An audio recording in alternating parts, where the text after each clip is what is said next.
ഇക്കുറി പോളിംഗ് ബൂത്തിലേക്ക് പോകുമ്പോൾ തീർച്ചയായും ഈ 5 കാര്യങ്ങൾ നിങ്ങളുടെ മനസ്സിലുണ്ടായിരിക്കണം. 1. CAA. മതത്തിന്റെ അടിസ്ഥാനത്തിൽ പൗരത്വം നൽകാനാണ് പരിപാടി. മാറ്റി നിർത്തുന്നത് ഒരൊറ്റ മതവിഭാഗത്തെയാണ്. നിങ്ങൾ മതമൗലിക വർഗീയവാദികൾക്കൊപ്പമാണോ അതോ മതനിരപേക്ഷ പക്ഷത്താണോ? 2. Electoral bond.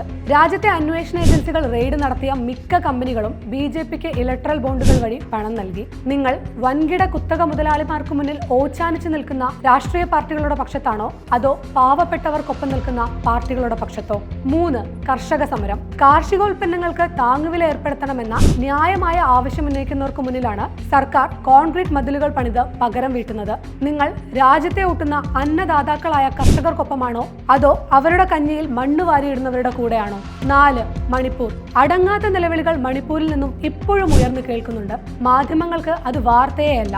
നിങ്ങൾ മതത്തിന്റെയും വംശത്തിന്റെയും പേരിൽ ജനങ്ങളെ തമ്മിൽ തെല്ലിക്കുന്നവരുടെ പക്ഷത്താണോ അതോ പരസ്പര സ്നേഹത്തിനും സാഹോദര്യത്തിനും സമാധാനത്തിനും വേണ്ടി പ്രവർത്തിക്കുന്ന കക്ഷികൾക്കൊപ്പമോ? 5. രാമക്ഷേത്രം. അയോധ്യയിൽ പള്ളി പൊളിച്ചെടുത്താണ് രാമക്ഷേത്രം നിർമ്മിച്ചത്. അതിൽ അനീതി ഉണ്ടായിട്ടുണ്ട്. നിങ്ങൾ വെറുപ്പിന്റെ രാഷ്ട്രീയം മാത്രം പറയുന്നവരുടെ പക്ഷത്താണോ മതനിരപേക്ഷ പക്ഷത്താണോ? ഓർമ്മയിലുണ്ടാകണം, ഈ വോട്ട് നമ്മുടെ ഇന്ത്യയെ വീണ്ടെടുക്കാനുള്ളതാണ്.